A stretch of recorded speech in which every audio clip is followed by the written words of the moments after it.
ದಿನನಿತ್ಯನೂ ಎಲ್ಲರೂ ಕ್ಲಾಸಿಗೆ ಬರ್ತಾ ಇದ್ದೀರಿ, ಆದ್ರೆ ಕೆಲವರಿಗೆ ಯಾಕೋ ಬಂದಿಲ್ಲ. ಅದಕ್ಕಾಗಿ ದಿನನಿತ್ಯ ಅರ್ಧ ಗಂಟೆ ಬಾಬಾನ ಮಹಾವಾಕ್ಯ ನೀವು ಕೇಳಿ ಹೋಗಿ ಕರ್ಮದ ಜಗತ್ತಿನಲ್ಲಿ ನೀವು ಕರ್ಮದೊಳಗೆ ತೊಡಗಿದ್ರೆ ಬಹಳಷ್ಟು ಹಗುರತೆ ಅನುಭವನ ಮಾಡೋದಕ್ಕೆ ಸಾಧ್ಯತೆ. ಯಾಕಂದ್ರೆ ಇವತ್ತು ಬ್ರಹ್ಮ ಬಾಬಾ ನೋಡ್ರಿ, ಅವ್ರಿಗೆ ಭವಿಷ್ಯದಲ್ಲಿ ಪದವಿ ಫಿಕ್ಸ್ ಆಗಿದ್ರು. ಬಾಬಾ ಮೊದಲೇ ಶ್ರೀಕೃಷ್ಣ ನೀವೇ ಆಗ್ತಾ ಇದ್ರಿ ಅಂತ ಗೊತ್ತಿದ್ರು ಅವರು ಶರೀರ ಬಿಡುವವರೆಗೂ ಸಹ ಪುರುಷಾರ್ಥ ಮಾಡೋದು ಏನ್ ಮಾಡಿಲ್ರಿ. ಬಾಬಾ ನನ್ ಪದವಿ ಫಿಕ್ಸ್ ಆಗಿರ್ತವ ನಾ ಏನ್ ಪುರುಷಾರ್ಥ ಅಂತ ಅನ್ಲಿಲ್ಲ.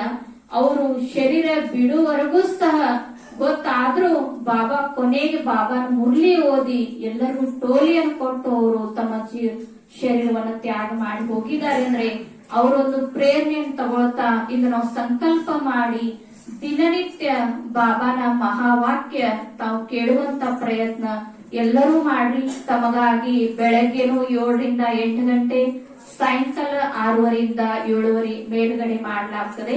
ಅದಕ್ಕೆ ಇದರೆಲ್ಲ ಲಾಭವನ್ನು ತಾವು ತಗೊಳ್ಬೇಕು ಅಂತ ಹೇಳಿ ತಮ್ಮಲ್ಲಿ ಕೇಳ್ಬೋದು. ಓಂ ಶಾಂತಿ.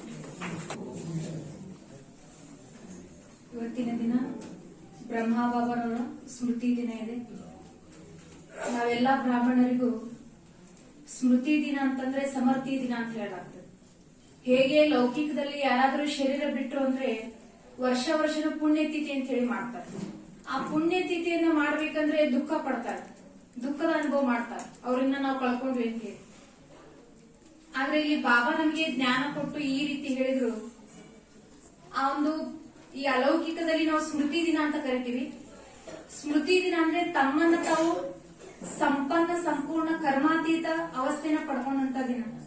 ಅದಕ್ಕಾಗಿ ಈ ಸ್ಮೃತಿ ದಿನ ಅಂದ್ರೆ ಸಮರ್ಥಿ ದಿನ ಅಂತ ಹೇಳಿ ಕರೀಲಾಗ್ತದೆ. ಯಾಕಂದ್ರೆ ಬ್ರಹ್ಮ ಬಾಬಾರವರು ತಮ್ಮ ಜೀವನವನ್ನ ಸಮರ್ಥವನ್ನಾಗಿ ಮಾಡಿಕೊಂಡಂತ ದಿನ, ತಾವು ಕರ್ಮಾತೀತ ಸಂಪೂರ್ಣ ಆದಂತ ದಿನ, ಇದು ಖುಷಿ ಪಡ್ತಕ್ಕಂತ ದಿನ. ಅದಕ್ಕಾಗಿ ಬ್ರಹ್ಮ ಬಾಬಾರವರಲ್ಲಿ ಅನೇಕ ವಿಶೇಷತೆಗಳನ್ನ ನಾವು ನೋಡಿದ್ವಿ. ಅನೇಕ ವಿಶೇಷತೆಗಳ ಬಗ್ಗೆ, ಅವರ ಅನುಭವದ ಬಗ್ಗೆ ನಾವು ಕೇಳಿದೀವಿ. ಅದರಲ್ಲಿ ಬ್ರಹ್ಮ ಬಾಬಾರವ್ರದು ಇವತ್ತು ನಾವು ಕೇಳ್ತೀವಿ. ಹೇಗೆ ಇವತ್ತು ಹಿಂದೂ ಧರ್ಮದ ಪ್ರಕಾರ ಗೀತೆಯ ಭಗವಂತ ಅಂದ್ರೆ ಶ್ರೀಕೃಷ್ಣ ಅಂತ ಹೇಳ್ತಾರೆ. ಶ್ರೀಕೃಷ್ಣ ಭಗವಾನ್, ಕೃಷ್ಣ ಪರಮಾತ್ಮ ಅಂತ ಹೇಳ್ತಾರೆ. ಅಂದ್ರೆ ಪರಮಾತ್ಮನ ಸಮಾನ ಕೃಷ್ಣನನ್ನೇ ಪರಮಾತ್ಮ ಅಂತ ತಿಳ್ಕೊಂಡ್ರು. ಆದ್ರೆ ಅವರು ತಪ್ಪಾಗಿ ಏನ್ ಮಾಡಿದ್ರು, ನಿರಾಕಾರ ಭಗವಂತನಿಗೆ ಕೃಷ್ಣ ಅಂತ ಹೇಳಿದ್ರು.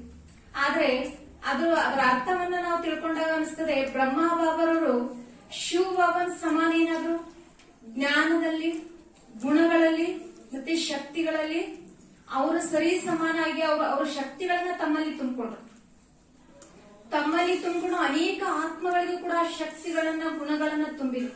ಅದಕ್ಕಾಗಿ ಆ ಹಾಗೇನೆ ಬ್ರಹ್ಮ ಬಾಬಾರವರಲ್ಲಿ ಅನೇಕ ರೀತಿಯ ವಿಶೇಷತೆಗಳಿತ್ತು. ಬ್ರಹ್ಮ ಬಾಬಾರವರು ಸೇವಾದಲ್ಲಿ ಯಾವಾಗಲೂ ಕೂಡ ಅತಕ್ ಆಗಿದ್ರು. ಎಂದೂ ಕೂಡ ಬ್ರಹ್ಮ ಬಾಬಾರವರು, ಯಾಕಂದ್ರೆ ನಿದ್ರೆಯ ಮೇಲೆ ವಿಜಯಿಗಳಾಗ್ರಿ ಅಂತ ಹೇಳ್ತಾರೆ ಬಾಬಾ. ಹಂಗೆ ಬ್ರಹ್ಮ ಬಾಬಾ ಯಾರೇ ಇವತ್ತು ವಿಐಪಿಗಳವ್ರಿಗೆ ಮೀಟ್ ಮಾಡೋದಿಕ್ ಬಂದ್ರು ಕೂಡ ರಾತ್ರಿ ಎಷ್ಟೇ ಲೇಟ್ ಆಗಿ ಮಲ್ಕೊಂಡ್ರು ಬಾಬಾ ಮತ್ತು ಅವ್ರ ಸಮಯ ಎಷ್ಟು ಸಮಯಕ್ಕೆ ಎದ್ದೇಳ್ತಿದ್ರು ಅದೇ ಸಮಯಕ್ಕೆ ಎದ್ದು ಯೋಗ ಮಾಡ್ತಾ ಇದ್ರು. ಕರೆಕ್ಟ್ 2 ಗಂಟೆಗೆ ಅಂದ್ರೆ ಬಾಬಾ ತಪಸ್ಸಿಗೆ ಕೊಡ್ತಾ ಇದ್ರು. ಆ ರೀತಿ ನಿದ್ರೆ, ಇಷ್ಟು ಸಣ್ಣ ವಯಸ್ಸಿನಲ್ಲಿ ಸ್ವಲ್ಪ ಏನಾದ್ರೂ ಸೇವಾ ಹೆಚ್ಚು ಕಮ್ಮಿ ಆಯ್ತಂದ್ರೆ ನಿದ್ರೆ ಮಾಡ್ತೀವಿ, ಲೇಟ್ ಆಗಿ ಹೇಳ್ತೀವಿ, ರಾತ್ರಿ ಲೇಟ್ ಆಗಿ ಮಲ್ಕೊಂಡಿವಿ, ಅದಕ್ಕೆ ಲೇಟ್ ಆಗಿ ಹೇಳ್ತೀವಿ ಅಂತ ಹೇಳಿ. ಆದ್ರೆ ಬ್ರಹ್ಮ ಬಾಬಾರವರಲ್ಲಿ ಶಿವ ಬಾಬಾ ಅವತರಣೆ ಆಗಿದ್ದು 60 ವಯಸ್ಸಿನ ನಂತರ ಶರೀರದ ಎಲ್ಲ ಲೆಕ್ಕಾಚಾರಗಳು ಕೂಡ. ಆಮೇಲೆ ಬ್ರಹ್ಮ ಬಾಬಾರವರು ಜ್ಞಾನ ಮತ್ತು ಪ್ಯಾರ ಇವೆರಡನ್ನ ಬ್ಯಾಲೆನ್ಸ್ ಮಾಡ್ತಾ ಇದ್ರು. ಹೀಗೆ ಶಿವ ಬಾಬಾ ಹೇಳ್ತಾರೆ,